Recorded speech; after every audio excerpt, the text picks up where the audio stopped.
How's it going, Fins fans? It's your boy DT back again. Just want to start out by saying a couple quick things. First off, I'm wearing my Devontae Parker jersey today.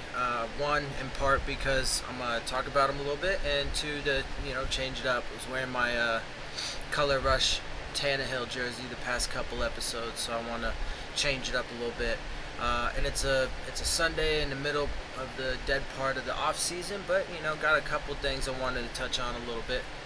But before I get to that, I just real quick want to also apologize for the not so good video quality on my previous videos. I'm just kind of starting out, and my laptop's camera apparently isn't all that great, so I was fortunate enough to get another one. My father actually had one, a spare one that he wasn't using, so I'm using that. So it's definitely better. Bear with me as I tweak my lighting and sound a little bit, but I'm working on it, and I will get it as good as can be as soon as possible. Alright, so moving on, let's actually get into the couple things here that I got a little bit to talk about. So first, we'll start with my main man, DVP, Devontae Parker. It's that slow time of the off season, so there's not really a whole lot going on, but there's always these little stories here and there, from various different sites and writers and stuff like that, various media outlets and whatnot. So, I read that stuff, I check up on it, and, I bring it to you. So, the first thing is about Devontae Parker, and, it was this conversation, of course, as always, about whether or not he's going to be able to develop into that, number one receiver that we drafted him to be.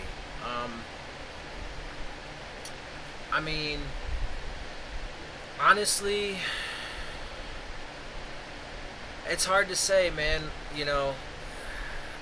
There's obviously that part of me that really wants him to live up to it, and then there's that part of me that kind of doubts it a little bit because, he hasn't really proven anything. He's super talented. Obviously, we all know that. It gets stated time and time again. It's the organization's been a lot quieter this year. They haven't been hyping him up, and apparently he's got a renewed work ethic, and so he's getting out there, putting in the work, taking care of his body, all that stuff. So hopefully that's true, and hopefully this year he can stay healthy. Obviously that was a big reason why he wasn't living up to it. He was affected by injuries. That's partly on him for not taking care of his body, but it was nonetheless the case. Last year, obviously, he didn't have Tannehill, but him and Cutler, they got on the same page a handful of times, but then, obviously a bunch of other times they didn't, and there were, interceptions when he was targeted, which is no good. But I think personally that having Tannehill back is going to help him a lot, especially with the way that the offense is going right now. And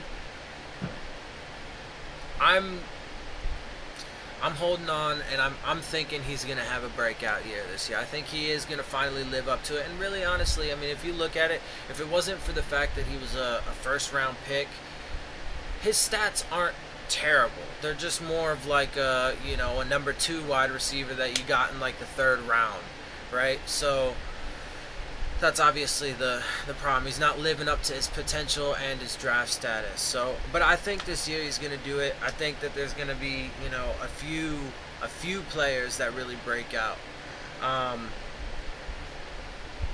which actually we will talk about a little bit more once we get a little bit later into this. The next thing, though, I want to talk about is this Cam Wake. There's all kinds of stuff going on right now. Bunch of conversation about Cam Wake, and is he gonna lose playing time? Is he gonna slow down? Blah blah blah. This, that, and the other. And look, the dude's 36 years old. Okay, we get it, right? He's getting up there in age. there aren't too many guys, right? There's 3 guys. He just became the, 4th dude in, the history of the NFL to have double-digit sacks at the age of 35. With like Terrell Suggs and shit, man, I can't remember the other 2 off the top, but I mean, that's impressive, and especially considering the fact that he's double-digit sacks the past 2 years after coming back from Achilles surgery. So that's impressive. I mean, the dude takes care of his body. He sacrifices time and time again. There's been stories about that, about how much he sacrifices. And frankly, all I want is I want for us to get to the playoffs and win in the playoffs with Cameron Wake here. I mean, we all know his story. 2005 he came out. He got cut by what I think it was the Colts, if I'm not mistaken. I think I have that wrong, actually. I'd have to check up on that. Forgive me. But anyway, he comes out and he gets cut. He goes to CFL, dominates, Defensive Player of the Year, 2 straight years. We pick him up in 2009. One of the best signings we ever had. He's 8 sacks away from hitting 100 career, and he deserves it, man.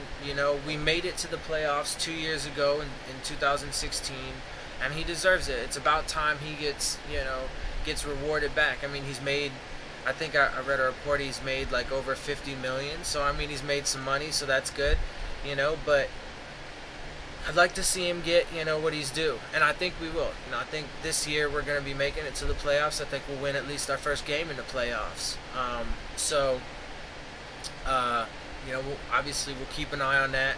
Obviously they're going to have a, rotation going throughout that entire defensive line. So, maybe he will lose a little bit of playing time overall.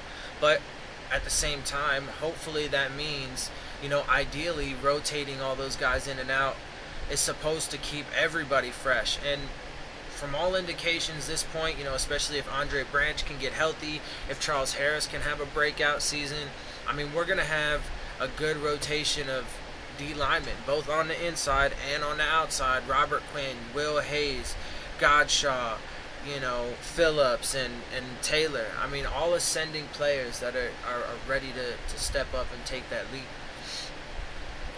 So hopefully they're all going to be hungry, all going to be fierce, and there won't be a drop-off, and we're just going to ravage people's offensive lines. That's the hope. We'll see how it plays out.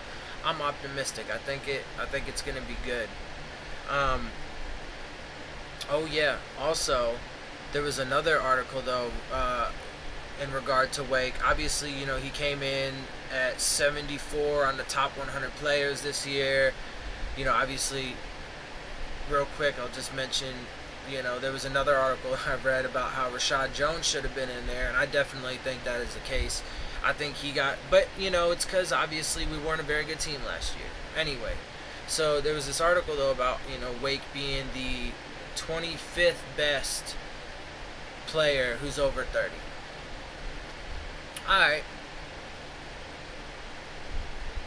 I can deal with that. 25, that's pretty good. I mean, he's still a beast, and I think he's gonna have a double-digit, sack season this year. 3 in a row. I think we're gonna fucking maul people. I think we're gonna, we're gonna be getting after quarterbacks.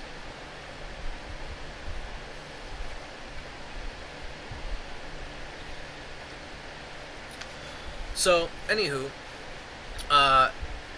that's about that.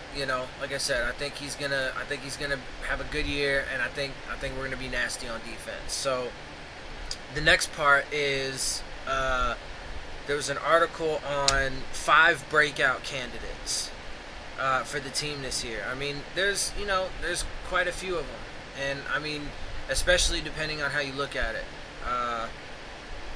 But this article listed 5 in particular, and I'd like to go over those and then kind of give you my viewpoint and what I think is, about that. So the first one is Raekwon McMillan, our middle linebacker that we lost last year on punt coverage towards ACL. He was, slated to be our middle linebacker, was making strides throughout training camp, their preseason, and all, obviously right up until the injury. but he's expected to man that middle again. They say his leadership ability is wonderful. That we need a thumper that's going to be able to help stop the run, clog gaps there in the middle, and he's going to be able to do that. And then with Kiko and like Jerome Baker on the outsides, flying around, covering tight ends and running backs, and then obviously you got Minka back there. I think we're finally going to be able to do everything that we need to do in the both in the run game and in the pass game, and he's going to be a big part of that. All signs indicate that he's healthy, he's moving around well, and so we can all hope for the best and just see how it happens. But I think he's going to have a big year too. He may even end up leading the team in tackles, which would be impressive, especially considering because Rashad Jones tends to have that honor. That's not necessarily a good thing. You don't really necessarily want your safeties to be your leading tackler, because that means guys are getting to that back level of the defense. So, ideally you want your linebackers and then, your D linemen to be getting all those tackles, most of them anyway. So, we'll see what happens. I think he is going to have a good year. The next one is Isaiah Ford. They mentioned, I don't know about this. I mean, he was having a really good year last year. Obviously, we got rid of Juice. He's having a really good preseason this year. But we are stacked at the... I think he will probably end up make the roster at the very least, be on a practice squad at the very least. But we got a stacked roster, in the wide receiver room. I mean, we got... In my eyes, you got Stills, Parker, Amendola, Wilson, and Grant are going to be like the top 5, like, for sure. But then, I mean, obviously Caru's still around. We got Isaiah Ford, Malcolm Lewis, Drew Morgan, so there may only be like one more spot on the active 53, or on the 53, maybe not even active on game days, but on the 53, and maybe a spot or two on a practice squad. So we'll see how that shakes out. I don't know. I don't know if I hate to say it, but I don't know if Isaiah Ford's really gonna have that opportunity. I mean, he's got to like really shine, and like DVP maybe. I mean, maybe if Devontae Parker doesn't live up to it again, if he gets hurt again, maybe. So we'll see. You never know how the season goes. The next one is Charles Harris. Which I think I completely agree with this one. I think Charles Harris is gonna, everybody says that he didn't have a good year because he didn't get a whole lot of tackles, or he got 2 sacks. Sure, okay, but he's a rookie defensive end, and I mean, there's a lot of nuances about the game he's got to learn. And there's obviously an adjustment period, but he was definitely coming on later on in the year, and he was getting better. He's got a really good work ethic. I mean, I'm not too worried about him. I think he is going to have a breakout year and just start terrorizing. He's going to be baby Wake. I mean, Robert Quinn and Wake are probably going to be the two, main starters, and then you got, Andre Branch and Harris and Will Hayes, and Cameron Malveaux, bring him up here in a minute as well. So I mean, there's some depth there, and they're gonna, like I said, I mean, they're gonna have a rotation. But I think Harris is gonna, pick it up. I think he'll probably have I definitely think, man, I think Cam Wake and Robert Quinn are both gonna push double-digit sacks, and I think Harris will probably end up having I want to say 7 or 8, probably about 7 or 8, and Andre Branch will probably be about the same. That's what I think. That's what I hope for. Obviously, or better even. Fuck it. Let's just kill people. Let's murder. I'm just kidding. Anyway, the next one, it's a little funny they put him on here because, especially considering they did Isaiah Ford before, but Jakeem Grant. I actually think he's going to have a lot more, I put him as the fifth receiver, the 4th or 5th receiver, honestly, on a depth chart, maybe above Wilson, and maybe even Amendola, just because he's been here longer and he knows the system. Obviously, here's the thing, right? His first year, I mean, he's already got a lot of things going against him. right? His small stature, all this doubt, this, that, and the other. But you know, I before we drafted him, I researched him quite a bit, and you know, I watched a lot of his games, interviews, and stuff like that. And this kid's got a lot of heart, man, and he busts his ass, and he works, he works, he works, he works, he works. And when he makes a mistake, he fixes it. Part of the reason is probably because his mama gets on him. You know, he mentions that in one of his interviews. Talks about how his mama, you know, she don't even pay attention to the good stuff. If he made a mistake in a game, she'd be harping on him about it, and that's cool, man. She'd be pushing him, you know. But anyway, first year, you know, obviously he had a bunch of, you know, drops when it came to, you know, punt returns and stuff like that, kickoff returns. He put the ball on the ground, right, a few times. But last year he didn't do that. He fixed that mistake, right? Well, last year his mistake was a couple drop passes, including that, you know, that long one that could have, I think it was in the Patriots game, that could have, you know, sealed it. Just put the nail in the coffin right then and there. He was, or he just dropped it. You know, point blank, he just dropped it. But my guess is that this year he ain't gonna do that again. He won't make that mistake. And I think he showed enough, you know, that breakaway, you know, breaking tackles in that KC game for a touchdown. You know, he's shown his I mean, he mossed Malcolm Butler. He mossed him, straight mossed him. You know, he's 5'7". I'm 5'7". The dude's 5'7", and you know, he just goes up and just gets that ball. That's what we have Devontae Parker for. That's what we're supposed to have him for. And now Mike Gesicki, who, by the way, I think is going to be nasty for us this year. Anyway, it's just crazy. It's just crazy. Anyway, so I think he's going to have definitely, you know, I think he's 4 or 5 on the depth chart. I think he's going to have a pretty major role in the offense this year, and I don't think he's going to make them same mistakes. He's going to show that he's reliable, and with the way that Gase wants to spread the ball around, it's going to be beautiful, dude. Everybody's going to be getting targets. Everybody's going to be catching balls. Stills, Parker, Amendola, Grant, Wilson, Gesicki, Drake, Gore, Balaj, everybody, dude. We have so much versatility. It's just mind-blowing. It's mind-blowing. It really is. Anyway, moving on. So the next one is Stephon Anthony that they have as a breakout. I'd like to see it, man. He was a, you know, former first-round pick of the Saints.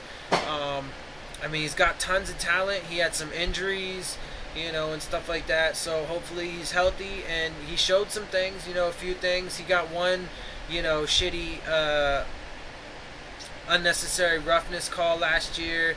But, I mean, you know, it is what it is. He's got a full off season this time, you know, to you know, play in our system and stuff like that. And hopefully he does help to bolster that, you know, that linebacker unit. I mean, with Kiko, Raekwon McMillan, Jerome Baker, you know, we picked up Quentin Poling this year. He could provide some depth. And then you got, you know, Stephon Anthony, Mike McCray, what is it, Kason Collins, I think. I mean, the couple undrafted free agents. I mean, we got some good potential depth behind our starters, and which is something we haven't had at the linebacker position in a while. So, you know, we'll see. Hopefully that you know, does materialize. But we'll see. They also mentioned a couple people on here that are, you know, think about it. You know, just think about it and keep your eye on them. Those are A.J. Derby, Devon Godshaw, T.J. McDonald, and Cameron Malveaux. So real quick, you know, I think Derby, personally, I think it's going to be Gesicki, Smythe, Derby, and Gray as our tight ends. Now, if you look at it, Gesicki and Derby are, you know, more pass-catching tight ends, whereas Smythe and Gray are better at that inline blocking. So you really got, but they can all do it all. You know, I mean, the coaching staff believes, and I also do believe, that Smythe has better hands than he's been given credit for. He didn't get used that way at Notre Dame a lot, you know, particularly like last year. But he's got better hands. You know, he can do it, and he can do it well. and I think Gesicki can block better. He's definitely got the frame and the size for it and stuff. They say he's not willing, but you know, I haven't seen any of that from this kid yet. You know, he's getting out there doing everything right. Him and Smythe, you know, they got a dry erase whiteboard from the I think their position coach, and in their hotel, you know, every night they're going over plays and stuff. He's doing that with his pops right now in the off season while he's home. You know, so oh, good lord, my chair's busting out. So I think, you know, I think that's a load of crap. But I do think those are going to be the top four, and I think, man, I think we have the most complete team that we've had in a minute, in quite a while, and I think we're gonna shut everybody up. But anyway, Godshaw, he's going to be nasty too. I mean, he showed some really good signs last year. You know, he was roughing Brady up and getting, you know, penetration in the backfield. And I think he's going to be one of those guys in that rotation. I mean, you know, it's been said time and time again that D-line is going to be rotated. And I think he's going to have, you know, a really good year. McDonald, it's crazy. I mean, we got three really, really good fucking safeties right now, and they can all, you know, do, you know, different things. Obviously, it's probably best suited with Minka as a, you know, true free, and Jones and McDonald are better, you know, strong, because they are definitely bigger, you know, hard-hitting safeties that, you know, play really well in the box and good at, you know, stuffing runs in the backfield and you know, coming around on blitzes and stuff like that. So, you know, but they are all interchangeable, and I think they're all going to do good things. I mean, I think that there's going to be interceptions to go around this year. Next one, Cameron Ralvo. He's one of our DNs. He's kind of been, to me, he's kind of been what Terrence Faday's been for us the past few years. You know, so far. But, you know, he's younger than Faday. Yeah, we just got him, I think, last year. I think he was an undrafted player or something like that, or we got him from some team's practice squad or something. I don't recall. But you know, he's shown some potential. He's got some upside. So, you know, we'll see if he can do some things. I would also say that, you know, you could throw in there Xavier Howard. You know, he started coming on real strong last year. I think he's gonna, you know, prove to be a #1 shutdown corner in the league. I think Tankersley's going to have a really good year. He's going to take a leap and start showing, you know, his potential. And Lippett as well, coming back from his injury. I think the both of them are going to have really good years. I mean, I'm an eternal optimist, and it's my team, obviously. But you know, when I look at it realistically, you know, I'm in just the body of work that they have and stuff, you know, and the things that they've shown, the potential's there, and I just think everything is meshing right now with the coaching staff, with the front office, just everything. I think it's working in harmony, you know. So you can also throw in there Drake, you know, depending on how you look at it. You could throw in there Sitton, because, you know, he's a first-year player for us, so he could have a, you know, but obviously he's been, you know, a very good, above average, you know, one of the best even left guards in the league for a minute now, you know.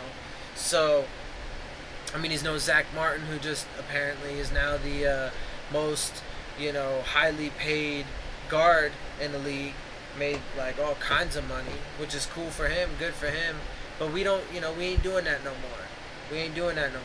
That's why we, you know, like allowed Pouncey to go, because, you know, he wasn't going to take a pay cut, and which is fine, you know, get your money, man, you know, and I love Pouncey, but he wasn't going to take a pay cut, and, you know, he's too ginger at this point, you know. You got to be soft with him.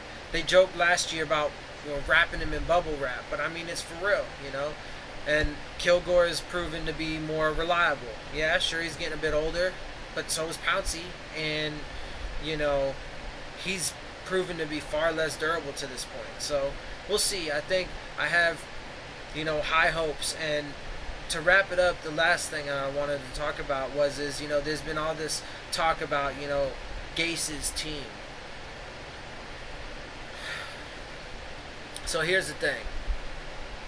I think that I said this in one of my previous videos. I think the best thing that we've done in recent memory is hire Gase. And I think that finally, you know, this team is at least, you know, for sure more than last year, and, you know, even more than the year before that, his first year. You know, this team mirrors what he envisions for it. He's got his players, and the culture is real, man. The culture is real. The whole, you know, all that talk about changing it. You know, the players that they brought in, the players that they let go. You know, it's not just about money. You know, the players that they, you know, choose to pay and, you know, sign to new contracts. So, I do think that at this point, Gase has his team. You know, and like I said, man, we're gonna surprise everybody. That dude's gonna get Coach of the Year. You know, because of the you know, we're just gonna blow everybody's expectations out of the water. Like I said, I think at least 12-4. We're gonna make it to the playoffs after winning the AFC East and win at least our first playoff game. That's my prediction. That's what I think. And watch, if that happens, Gase is getting Coach of the Year. Tannehill's going to win MVP. Minkah Fitzpatrick is going to win Defensive Rookie of the Year. Possibly even Defensive Player of the Year.